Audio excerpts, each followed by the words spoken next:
Hello दोस्तों, हमारे YouTube channel success life में आप सबका स्वागत है। आज के इस वीडियो में हम आपको यही बताएंगे कि माता सीता को क्यों अपने कर्मों का फल भोगना पड़ा था, किस कारण से अपने कर्मों का फल भोगना पड़ा था, माता सीता को वनवास क्यों मिला। माता सीता के वनवास जाने के पीछे लोग अलग अलग कारण बताते हैं, लेकिन अगर माता पिता को दुख मिला तो इसका कारण क्या था, आज हम इस वीडियो में आपको बताएंगे। तो वीडियो को अंत तक ज़रूर देखें। क्या माता सीता को प्रभु श्री राम ने वनवास जाने के लिए कहा था? क्या उन्होंने छोड़ा था या फिर यह किसी श्राप के कारण हुआ था?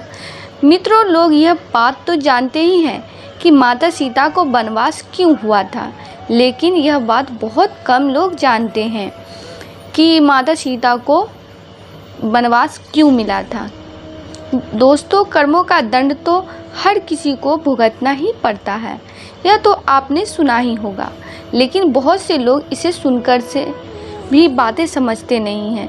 ये तो सिर्फ बातें हैं जो लोग द्वारा की जाती है, लेकिन ऐसा नहीं है। कर्मों का दंड भुगतना पड़ता है। आज आपको यह बात क्लियर हो जाएगी जब आप इस वीडियो को पूरा अंत तक देखेंगे। गलत कभी ना करें, किसी के भी साथ गलत कर्म करने से बचें, क्योंकि इसकी सज़ा कभी भी मिल सकती है। तो चलिए जानते हैं क्या था वो कारण जिसकी वजह से माता सीता को गर्भ अवस्था की हालत में वनवास के दुख उठाने पड़े थे। माता सीता साक्षात लक्ष्मी जी की अवतार थी। माता सीता का जन्म मिथिला में हुआ था। वह मिथिला देश का राजा जनक की पुत्री थी। जब माता सीता छोटी थी तब एक बार वह अपने बगीचे में खेल रही थी। उनके बगीचे में तरह तरह के फूल, तरह तरह के पौधे, तरह तरह के वृक्ष थे। एक वृक्ष पर एक मैना और तोता का जोड़ा रहता था। माता सीता को वह मैना बहुत ही अच्छी लगी। माता सीता इसके साथ खेलने लगी और उसे अपने महल में लेकर आ गई। महल में आने के बाद उन्होंने उस मैना को एक पिंजरे में रखवा दिया, जिसमें नौ माता सीता से कहा, देखो मैं गर्भवती हूँ और गर्भ अवस्था की हालात में मुझे अपने पति के पास रहने दो, मुझे और कहीं नहीं जाना। इस हालत में मैं अपने पति के साथ रहना चाहती हूँ। लेकिन माता सीता ने उसकी एक नहीं सुनी। उन्होंने उसे पिंजरे में ही रखा। कुछ समय बाद तड़प तड़प कर मैना की जान चली गई। जब ये बात तोते को पता चली तो उसने माता सीता को श्राप दिया कि जिस तरह से तुमने मेरी मैना का जान लिया है, जिस तरह से तुम्हारे कारण वो गर्भ अवस्था की स्थिति में मुझसे दूर रहें और तड़प तड़प के अपने प्राण त्याग दिए, उसी तरह तुम्हें भी गर्भ अवस्था के दौरान अपने पति से दूर रहना पड़ेगा और कष्ट सहना पड़ेगा। दोस्तों, यहाँ पर मैं आपसे ये कहना चाहती हूँ कि कर्म का दंड ऐसा ही है जिसे कोई नहीं बच सकता। अगर भगवान ने भी कोई ऐसा कर्म किए जो अनुचित था तो उसका दंड उनको भी भुगतना पड़ता है। तो हम इंसान क्या चीज़ है, इसलिए किसी भी गलत कर्म को करने से पहले 1000 बार सोचिए कि उस काम को करने से किसी का नुकसान तो नहीं हो रहा है। भले ही किसी कर्म को करने से आपसे बहुत फ़ायदा हो रहा हो, लेकिन अगर उसी काम से किसी और को नुकसान हो रहा हो तो वह काम आप ना करें, क्योंकि यही विधि का विधान है। जो जैसा करता है वो वैसा भरता है। यह बात अलग है कि देर लग सकती है, लेकिन आप अपने द्वारा किए गए कर्म से बच नहीं सकते। रावण की मृत्यु के बाद जब सीता और राम, लक्ष्मण और माता सीता सहित अयोध्या लौटे तो अयोध्या में धूमधाम से खुशी मनाई गई और श्री राम और माता सीता का राज्य अभिषेक किया गया। राज्य अभिषेक करने के बाद 11,000 साल तक माता सीता और प्रभु श्री राम ने अयोध्या पर राज्य किया। अयोध्या जैसी सुखी प्रजा पूरी दुनिया में नहीं थी और ना ही आज तक हुई। प्रभु श्री राम उनका लालन पालन अपने बच्चों की तरह करते थे। श्री राम कभी नहीं चाहते थे कि उनकी प्रजा के मत के विरुद्ध कोई कार्य है। अपने हर फैसले में अपनी प्रजा का साथ चाहते थे। ऐसा कोई फैसला नहीं करते थे जिससे उनकी प्रजा ना खुश हो। प्रभु श्री राम एक मर्यादा उत्तम, मर्दित राजा, मर्दित भाई और दुनिया की हर प्रकार की मर्यादा से परिपूर्ण थे। एक समय की बात है, एक महिला किसी कार्य वस्तु दूसरे गांव में गई थी। जब उस गांव से लौट रही थी तो रास्ते में अंधेरा हो गया और बारिश का मौसम था, तो केवट में नाव चलाने से मना कर दिया।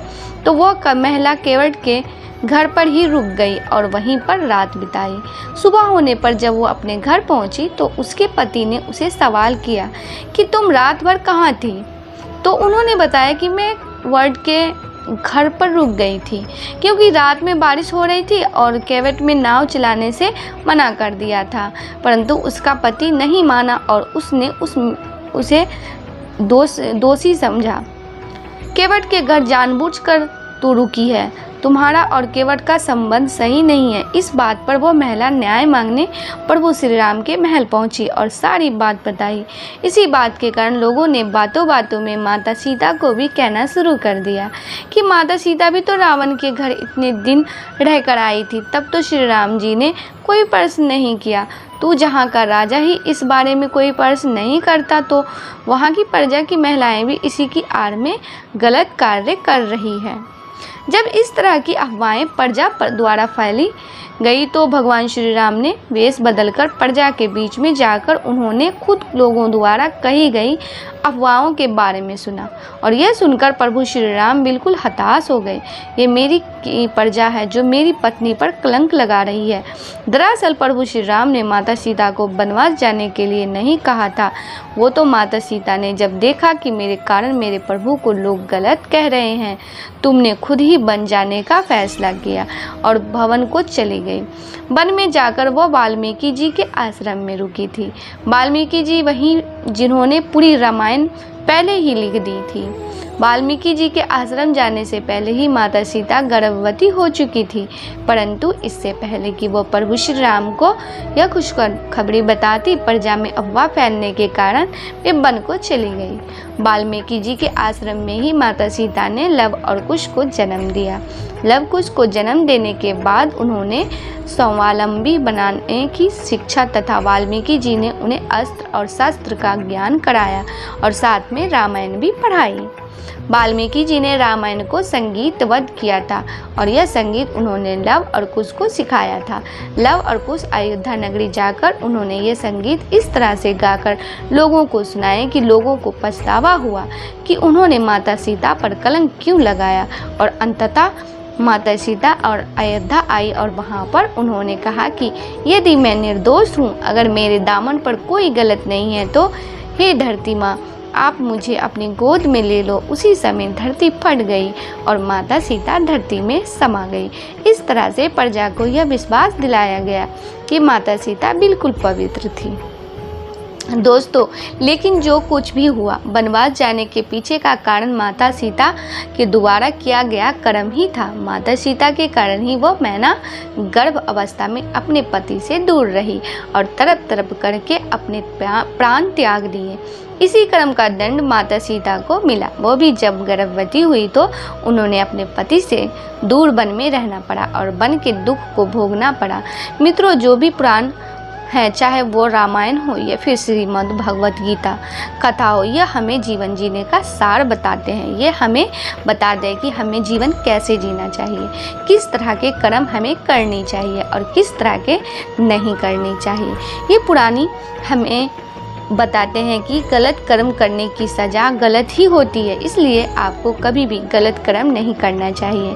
आप वही करें जो दूसरे के लिए भी भला हो और आपके लिए भी ऐसा कर्म कभी नहीं करना चाहिए जिससे किसी और व्यक्ति को नुकसान है। तो दोस्तों, उम्मीद करती हूँ कि हमारे द्वारा ये वीडियो आपको बहुत पसंद आ रही होंगी। अगर पसंद आ रहा हो तो आप अपने दोस्तों के साथ शेयर ज़रूर कीजिएगा, क्योंकि इसी तरीके की और भी वीडियो हम बनाते हैं। तो आजकल हमारे युवा पीढ़ी को, क्योंकि युवा पीढ़ी हमारे समझती ही नहीं है इनमें कितने गुण रहस्य छुपे हुए हैं, कौन से कर्म हमें नहीं करनी चाहिए, ये सारी चीज़ें हमारी युवा पीढ़ी नहीं जानती है। और किसी चीज़ को आगे बढ़ाने के लिए मैंने यह वीडियो शुरू किया है। मैं चाहती हूँ कि हमारे देश के युवा भी इस तरह के वीडियो और हमारे पुराणों से वाकिफ़ हूँ, क्योंकि हमारे पुराणों में वो भी सभी चीज़ें लिखी है जो शायद किसी कहीं भी नहीं लिखी गई है चीज़। हमारे वेद पुराण हर चीज़ पर खड़ा उतरते हैं। आज के लिए बस इतना ही। दोस्तों, आपको ये वीडियो पसंद आया है तो लाइक करिएगा, दोस्तों को शेयर ज़रूर करिएगा, चैनल को सब्सक्राइब करके बेल आइकन को ज़रूर दबाइएगा ताकि आने वाला वीडियो आपको सबसे पहले मिले। दोस्तों मिलते हैं अगले वीडियो में, तब तक के लिए goodbye and thanks for watching my video.